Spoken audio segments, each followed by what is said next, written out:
Hey guys, what's going on? It's a late video for me, 12 hours later at least than when I usually post, if not longer.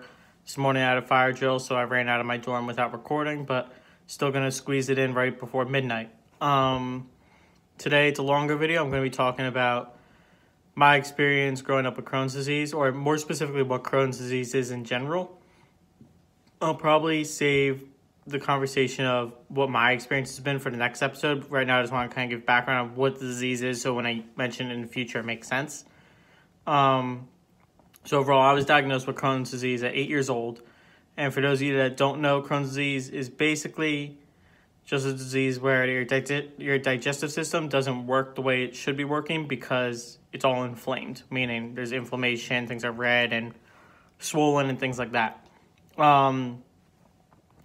Overall, symptoms of a disease like this, which is a chronic disease, there's no cure to it, but it is treatable.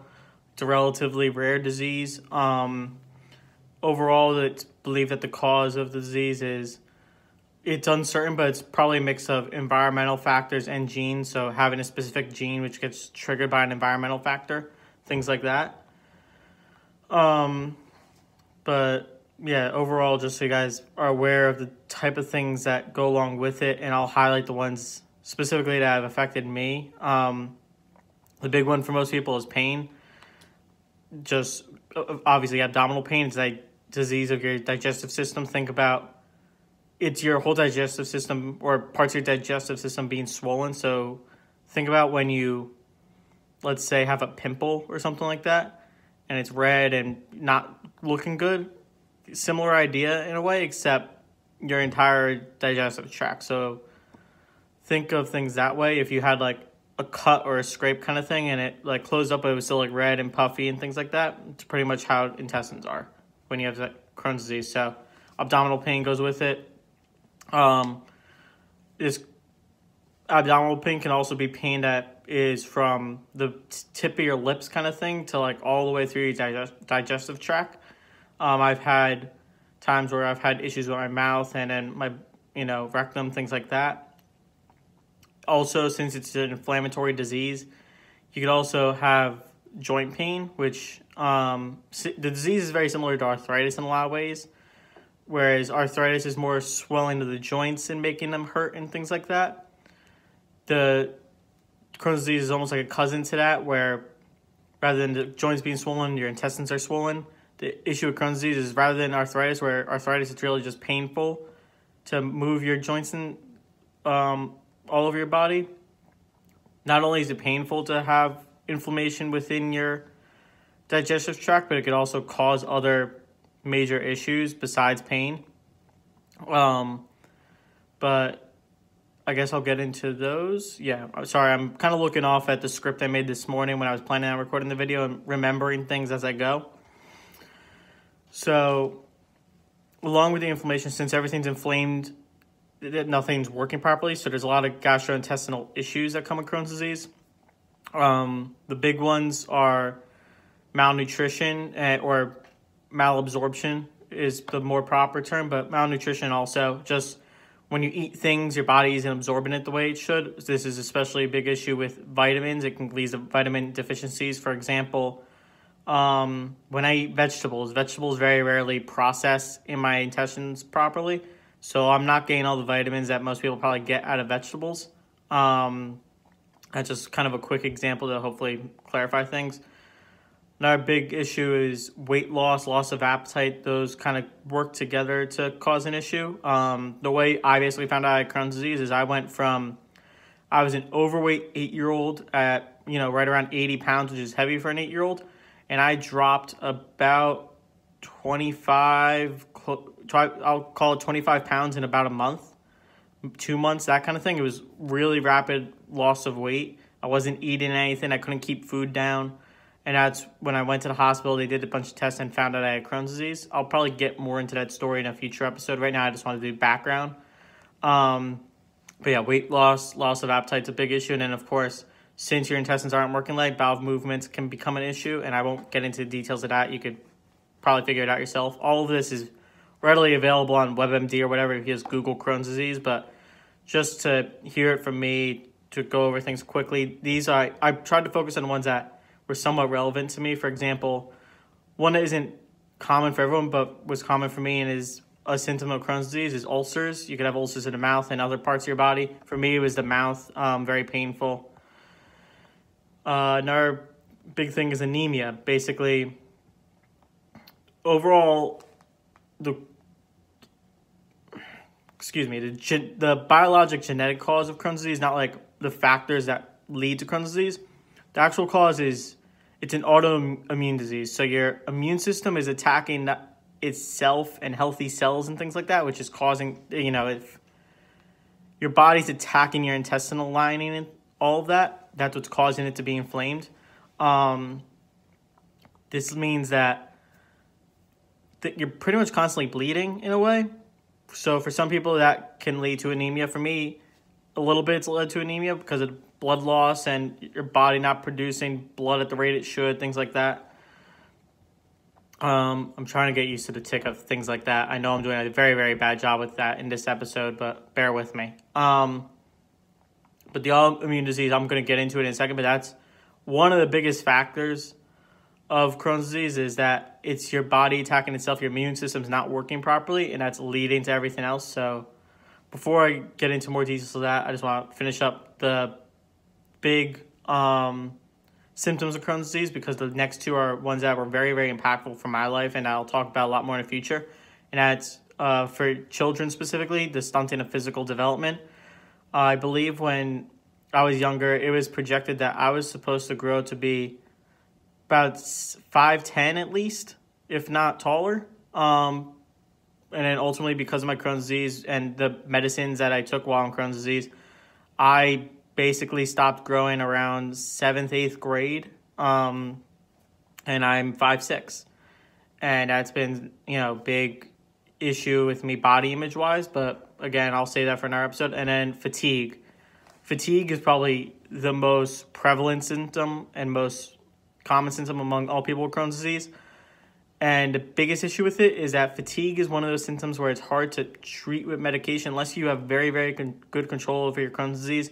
Pretty much all people that have Crohn's disease have days where the fatigue is real bad from Crohn's disease just because your body's functioning way more often than it should be because it's so busy attacking its own cells that it's using up all that energy. That's at least, I'm not a doctor. Everything I say could be wrong. I'm kind of using WebMD and my own experiences, my own thoughts. That concept is basically based on the anime cells at work, but let's go with it. Fatigue is a big one, and it's one of those symptoms that it's hard to explain to people because there's a big difference between being tired or not getting enough sleep or being worn out and being fatigued. Fatigued is just the willpower to get out of bed in the morning when you are experiencing extreme fatigue is another realm of things. It's like comparing a paper cut to being stabbed with a knife. It's just not comparable at all. I'm not going to dwell on it too much. Again, I think that's one I'll definitely hit on in a future episode. I kind of pair it side by side with people trying to make a comparison between being depressed, genuinely depressed, and being a little sad or even a lot of sad. Not comparable at all, and I will definitely talk about that in a future episode. But overall, those are the main symptoms. There's also other symptoms that are caused by medications, which I'll go over after I talk a little bit about my medical history. My case specifically is classified as a severe and extensive case of Crohn's disease, meaning that there's some people where they could take a very, a very low dose medication and they function like 99% normal power. For me, I have cycled through over 30 types of different medications. I've had over a dozen surgeries. I've been hospitalized for hundreds of days, if not more. Or I've been in the hospital hundreds of days is probably a better way to phrase it because hospitalized, whatever. And all those things, even with that, I still have issues. Right now, the reason that the medication I'm taking, which is Stelara, is working for me is because I also have an ostomy pouch. I'm going to get into the details of that again in a future episode. I know I say that a lot, but just too much to talk about. I'm trying to keep these videos under 15 minutes, keep them short and quick, and make them so I can upload easily. The ostomy pouch basically takes my intestinal tract, snips it a little more than halfway through, and then rather than my intestine still connecting all the way out the usual way, the shortened end kind of comes out through my stomach, and then discharge comes out through a hole in my stomach. And is caught in a bag system thing that works similar to a mix of a Band-Aid and a Ziploc bag.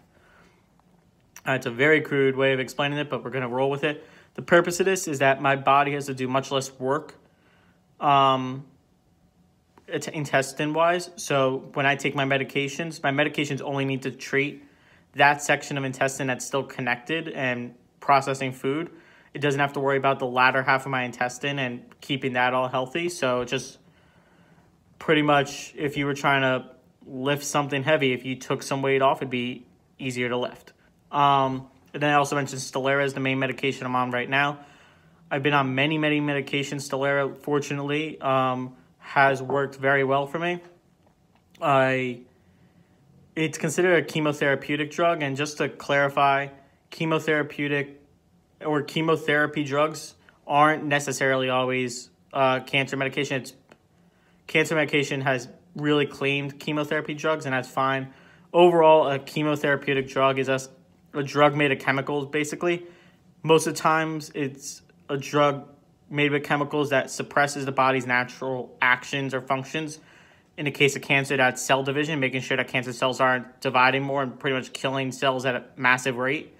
For me, it's an immunosuppressive drug, which means that it prevents my immune system from being hyperactive like it usually is. And that also means that I am more prone to get infections and catch sicknesses and things like that. It also means that I can have live virus vaccines. So when things like flu shots come out, and the swine flu way back when, and eventually when they come out with a cure for coronavirus or a vaccine for it, I usually can't get any of those. So please get your vaccine so I don't die of polio or something real dumb like that. Moving on, not going to turn this into a political thing about anti-vax or whatever. Medications cause a lot of symptoms, and sometimes, as we see with a lot of diseases, medications can cause even more symptoms or side effects than the disease itself. Chemotherapy, as I was mentioning, is a drug cocktail that's making bodies in your cell not work the way they're supposed to. I've also been on steroids for a long time in periods of my life, months at a time in some cases, which isn't healthy at all because steroids lead to stunted growth, which I've talked about already, and they could also lead to bone loss, liver issues, things like that. That is not healthy for you. These are different than the steroids that you see athletes take to get real muscular. These are medical steroids. Also, very common medication-led side effect for the medications I've taken is liver problems. They basically make it so your liver doesn't work as well as it should be. Also, that's a thing with Crohn's disease, since your liver technically is part of your digestive tract. That's also probably inflamed to some extent, and it doesn't process food the way it should, and that can obviously lead to issues if your liver isn't working properly. It's one of the reasons I avoid drugs and alcohol in general in a recreational sense. I just don't want to really test my liver because I know I've put my liver through a lot medical-wise, and also we'll talk about that in another video, which I've said a million times already, but my not using drugs and alcohol is something I'll mention eventually. And then worsening of immune system is something that your drugs can also cause, as I've talked about with Stelara being a immunosuppressive drug. Like I said, a lot more information on this stuff is on Google.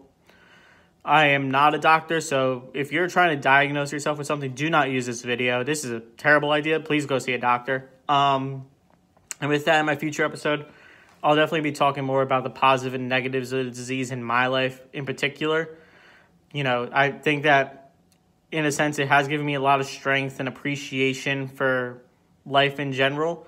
Also, I was able to go to camp at a very young age for kids with Crohn's disease, and that changed how my life is dramatically in a very positive way. There's also negative things such as body image, which I mentioned very briefly, and then depression is something that's connected with pretty much any severe chronic illness. So I think that's something that's been prevalent in my life as well.